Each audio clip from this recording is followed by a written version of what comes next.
Today we attended to this young heifer who had just been bought by the farm she's now living on, and boy oh boy was she in a mess. As you see her walking around this pen, she's clearly in a huge amount of pain. She's holding that front right leg completely straight and will not touch the ground with it for any reason. And as she comes into the crush, again, she's still avoiding putting any pressure on it. And now that it's in the air, it's little wonder why. You can clearly see a massive big crack right up her axial wall.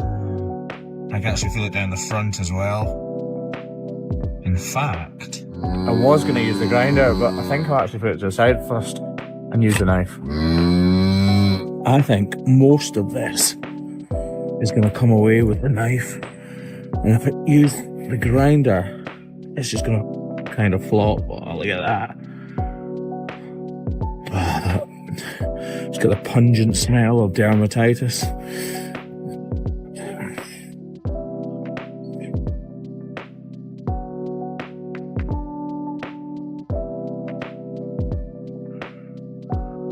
Actually see, this is split right up the front. Look, if I get the back of my knife, look.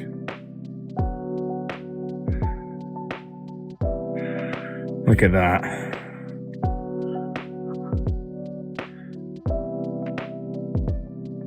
You can see the split all the way up through there, look.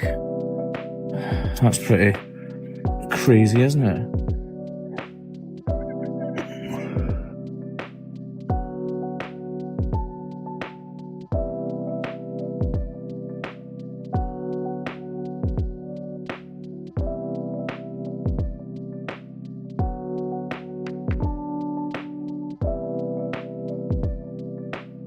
Trying to understand what I can cut away and what I'm going to have to leave. It's an abnormal foot, obviously, so it's not just like a routine trim where I'm working to normal proportions of the foot. I'm sort of making it up as I go along. Right, hold on. Now if I just can snip all of this away, actually. If I was to use the grinder here, it would work, but the vibrations would really lead her to jump around. She's already jumping around just with this. That is a fair chunk of hoof horn. Right, this is paper, believe it or not, this. It's not hoof horn that's gone all weird or anything like it. These cows are bed up on old paper that is chopped up. It's actually pretty good for bedding, to be honest. Keeps them fairly clean. You can see all of this pith here. Hoof horn shedding away because she's keeping this one in the air. And obviously there's a fair sort of concaveness to this foot here. That lets me know that all of this hoof wall can come away completely. I'm going to trim more of this away first though. I'll try to avoid what is probably the inevitable red stuff. Right. I would say it's time for the grinder.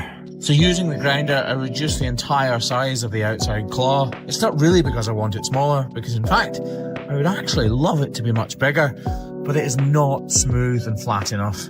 I need this claw to be in good shape to be able to apply a block and know that that block is not going to come off. And once that's done, I move on to this inner claw and as carefully and gently as possible, try to reduce all of the undulations and overall size away from this detached hoof horn. Just hose all of this out. Wow, that hole just goes right the way up into her foot. Well, that is a mess.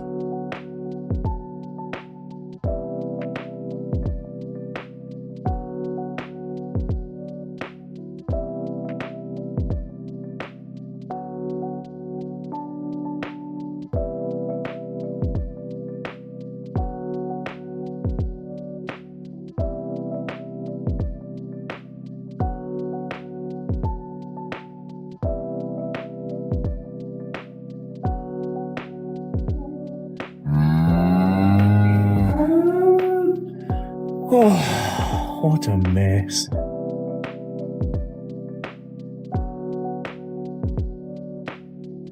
The aim is to get back to sound hoof horn or tissue, or whatever is there, and take the weight away from this sore claw.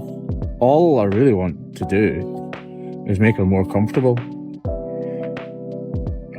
and at least set her on the road to a more comfortable set of feet. You can see that cavity that's going right up into her foot, that's full of all this gunk.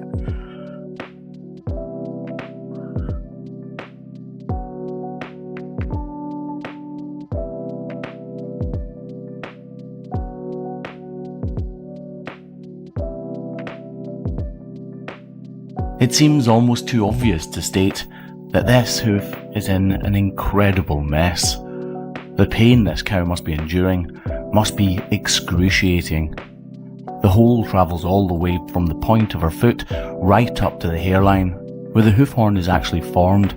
We call it the coronet, because that is where the hoof horn is formed, and it descends down along the hoof wall to the tip of her toe, meaning that even if I did complete the perfect example of a hoof trim and cured her with one foul swoop, it would actually take months and months for this foot to ever look like normal.